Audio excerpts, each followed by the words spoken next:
Aproveitar o ensejo aí, que nem todo mundo chegou ainda.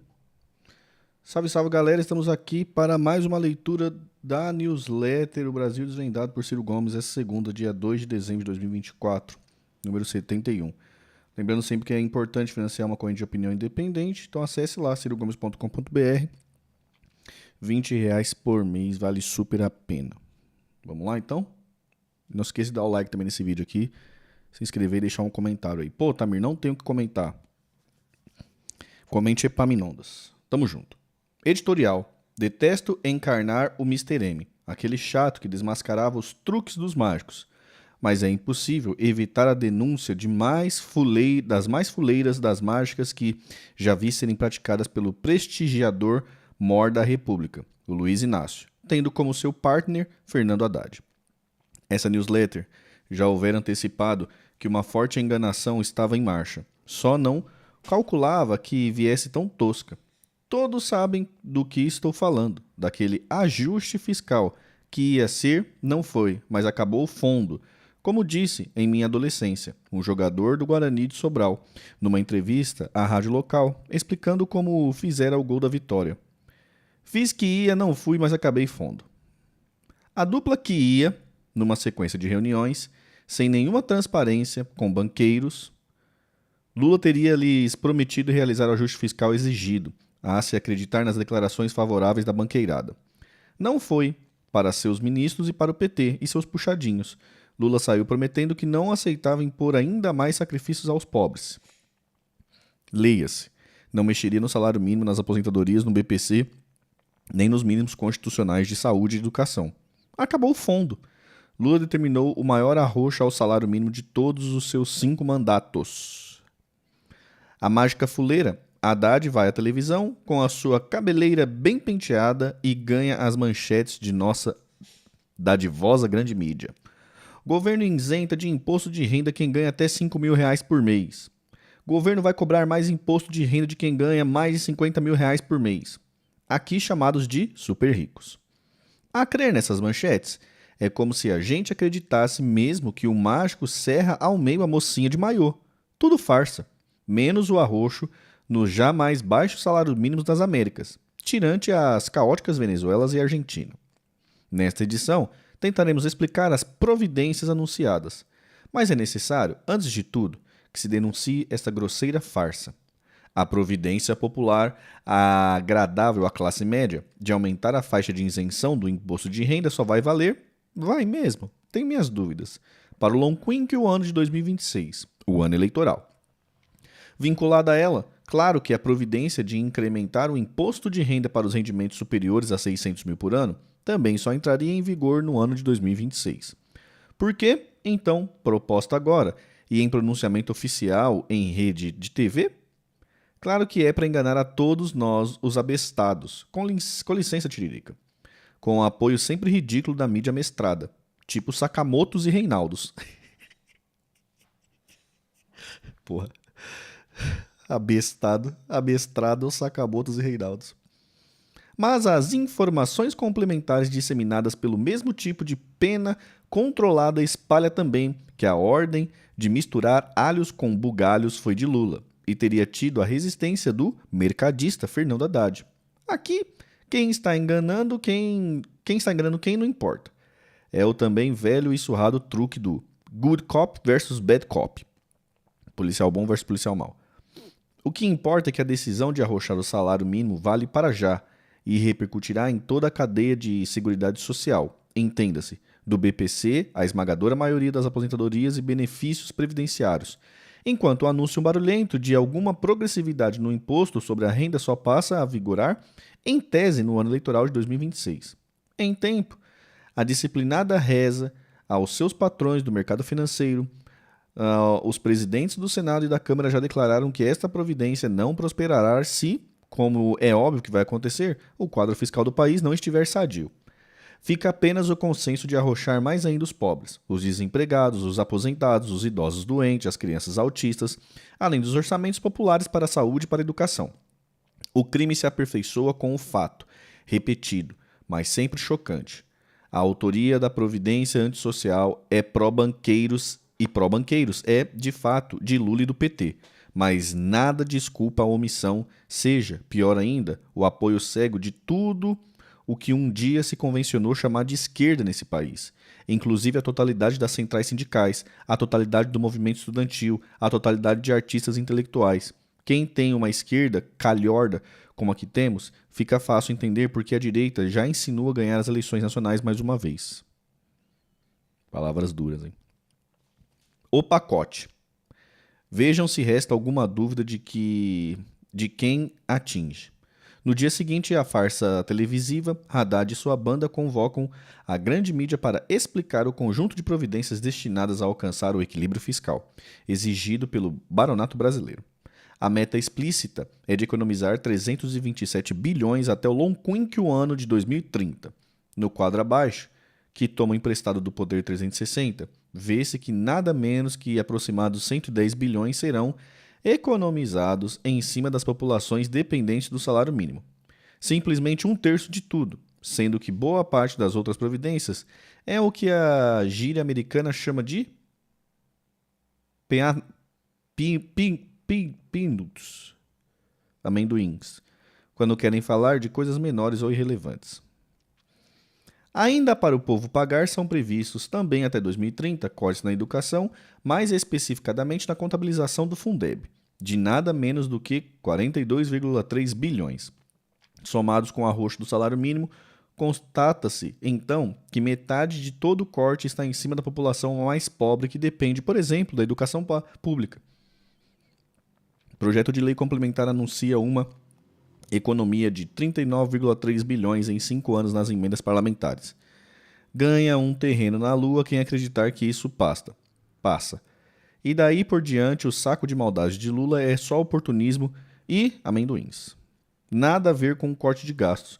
O governo anuncia, na mão do gato, emenda à Constituição para prorrogar a DRU, desvinculação da Receita da União, iniciativa de FHC. É tudo igual mesmo, irmãos. Que tunga 30% de vinculações das receitas públicas. O maior saque é sobre as receitas da Previdência Social. Sim, o governo Lula, igual ao de Bolsonaro, igual ao de Temer, igual ao de FHC, retém 30% das receitas da Previdência Social para jogar no saco sem fundo da agiotagem que transfere montanhas de dinheiro para a banqueirada. Depois alega uma enorme déficit na mesma Previdência e cria um ambiente para reformas, que só arrocham a classe trabalhadora e a classe média, criando um monstruoso êxodo para a informalidade. A manutenção dessa perversão está anunciada no pacote e ninguém deu sequer um pio, seja na mídia, seja nos partidos políticos ditos de esquerda. Dói muito dizer, nem o meu. Pior, dessa vez, vão avançar também no FNDCT, arrochando de morte o já precaríssimo financiamento da ciência e da tecnologia, e os intelectuais e cientistas brasileiros. Que doloroso silêncio. Lula mandou cortar 7 bilhões da chamada Lei Aldir Blanc, de fomento à cultura, e os artistas e produtores culturais que ruidoso silêncio. Dói muito mesmo ver uma nação toda anestesiada pelo governismo. O quadro abaixo descreve com a perfeição a deformação da iniciativa de Lula. A tesoura.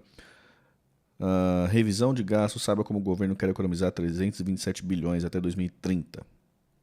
Salário mínimo, 109 bilhões. Fundeb, 42 bilhões. DRU, 25 bilhões. Abono salarial, 18 bilhões. Também para pobre, né? Bolsa Família, 17 bilhões. Também para pobre. Fundo Constitucional do Distrito Federal, 16 bilhões. Biometria, 15 bilhões. Como é que o cara consegue fazer isso?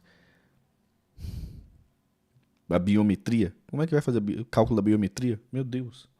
Subsídios e subvenções, 12,8. BPC, 12 bilhões. Lei Aldir Blanc, 7 bilhões. Militares, 6 bilhões. Emendas. Movimento e criação de cargos. O governo não diz como fará a medida. O problema fiscal brasileiro é para lá de grave. Feito o anúncio, o que se assistiu no tal mercado foi um enorme alvoroço. Conforme sempre tentamos advertir nessa newsletter, o modelo a nós imposto numa madrugada de 1999, logo depois da fraude da reeleição de Fernando Henrique e mantido com casca e tudo por todos os governos seguintes, mais especialmente por Lula e pelo PT em seus 5 mandatos, é insustentável. Esse sistema produz a mesma cena ciclicamente, enquanto, na prática, proíbe o país de crescer e transformar a estrutura do Estado brasileiro numa poderosa máquina de transferir dinheiro dos bolsos de quem trabalha e produz para os bolsos sem fundo de uma poderosa minoria de rentistas que subornou o poder político e a grande mídia. O valor do dólar norte-americano ultrapassou os R$ 6 pela primeira vez na história. É um valor exagerado, mas revela, de novo, como os surtos especulativos administrados, muitas vezes dolosamente, agem para enquadrar governos fracos, especialmente aqueles vulneráveis moralmente, como é, francamente, o caso do governo Lula. Vale lembrar que no dia 28 de dezembro do ano passado adiantou nada menos do que 93 bilhões de reais de precatórios que houveram sido comprados por meia dúzia de banqueiros com até 50% de deságio. Nada menos do que 40 bilhões poderiam ter sido economizados, mais os 35 bilhões que anunciam economizar em 2025. Nesse contexto, vale a pena revermos a natureza crítica de nosso problema. Mais uma vez, precisamos recuperar as palavras corretas, hoje totalmente fraudadas pela grande mídia a serviço do barato financeiro. Lula está arruinando a economia brasileira. Vamos aos números. Entre outubro passado e outubro deste ano, da graça de 2024, o governo Lula e o mercadista Haddad produziram um déficit nas contas públicas brasileiras de estonteantes 1 trilhão. Isso mesmo, T de tapioca. Isso equivale ao recordes 9,25% do PIB em apenas 12 meses, gente querida. Manipulando uma novilíngua tupiniquim, a imprensa mestrada a dinheiro público não dá nenhum destaque a este número e inventam outro completamente inútil. Déficit primário? Por quê? Para esconder a maior conta de todas que eles levam para seus bolsos insaciáveis. Deste mais de 1 trilhão de reais de déficit, nada menos do que 869 bilhões são gastos correntes com juros. Volto a dizer, no fim do mês você desconsidera os boletos de prestação do carro ou a fatura do cartão de crédito? Claro que não. Assim é o país. Tem suas contas regulares e tem que pagar suas dívidas. Simples assim. Como gasta mais do que arrecada, não só não está pagando regularmente suas contas, como não dá conta de honrar os fluxos de vencimentos dessas dívidas, nem seus juros. Eles são perdoados? Claro que não. Esta conta toda vai para a dívida pública. Lula e o PT não estão ferrando o Brasil agora apenas, estão comprometendo o futuro do país de uma forma completamente irresponsável. Vejamos os números. A dívida pública brasileira em outubro de 2024 ultrapassou 9 trilhões. Só este ano, até outubro, a dívida cresceu 952 bilhões. Só neste seu quinto governo, Lula aloprou o nosso endividamento em nada menos do que 1,8 trilhão. Vocês estão vendo? Em 500 anos de história, construiu uma dívida de aproximadamente 7 trilhões. Lula, em 2 anos, aumentou em quase 2 trilhões essa dívida. Investiu em quê? Nada. Só juros sobre juros. Eis o dramático problema brasileiro. Para entendermos o lado ainda pior da questão, quando uma dívida cresce com esta velocidade explosiva, a reação do credor é de duas naturezas. Em curto prazo de vencimento e aumenta os juros para mitigar o risco de um calote. O Brasil está vivendo estas duas situações. Quase metade de nossa dívida está vencendo por dia. E já somos, há tempos, o país que paga os juros mais altos do mundo. Isso é o que está acontecendo de novo, só que o buraco vai ficando cada vez mais embaixo e as soluções cada vez mais difíceis politicamente e complexas tecnicamente. O mercado reage em camadas. Os mais ariscos se arriscam a buscar esfolar ao máximo o seu devedor, mas de olho no risco. A cada surto de risco, hospedam seus ativos provisoriamente em dólar norte-americano. Na base, outros desastres lulista. O Brasil está com um enorme déficit em suas contas com o estrangeiro, mais de 2% do PIB. Escasseando o dólar, seu preço sobra aqui, e aqui o jogo vira popular, ainda que nosso povo não tenha direito a saber. O dólar é um preço que influencia quase todos os preços de nossa economia, inclusive, por picaretagem de nossa elite, preços no tradables, tipo aluguéis. Explico. A esmagadora maioria de nossos remédios são importados e pagos em dólar. Subiu o dólar, sobe o preço do remédio. Mas os aluguéis, teoricamente, não deveriam subir por causa do dólar. Mas sobem porque a nossa política podre indexou tarifas públicas, energia e telefonia e aluguéis ao IGPM. E esse índice, por sua vez, é totalmente sensível à evolução da taxa de câmbio. Dólar a R$6 por algum tempo é certeza de alta de preços. Primeiro no atacado, já está acontecendo, e em seguida no varejo. Nada a ver com excessos de demanda, é aumento de custo mesmo. Mas o modelo manda subir a taxa de juros, que não tem nenhum efeito sobre esse tipo de alta, mas, como vimos, arrebenta a dívida pública. Fizeram autônomo o Banco Central em plena pandemia numa votação clandestina para impedir que soluções sejam tomadas para esta tragédia. Lula não só manteve essa aberração institucional, como manteve criminosamente a direção nomeada por Bolsonaro e acaba de indicar mais um quadro do Bradesco para a direção do Banco Central. Vem aí a alta dos juros, do bem. A banqueirada quer sangue. Pedem uma pancada de no mínimo 0,75% na Selic. Lula e o PT e seus puxadinhos estão contratando uma recessão para 2025. Se o PIB não crescer, dívida parece insolúvel. É o ciclo vicioso ao qual estamos amarrados em virtude da incompetência e entreguismo de Lula, do PT e de seus puxadinhos. Rapaz, porra, se não deu nem rapidinhas hoje, hein? Nossa, só paulada, mano. Bateu e bateu, velho. Deixa aí nos comentários o que vocês acharam, mano. Pancada pra todo lado, hein, velho. É louco. Eu não tava me atentando pra o crescimento da dívida, não. 1 trilhão. Cara, que loucura, velho. Que doideira. Deixa eu ver os comentários.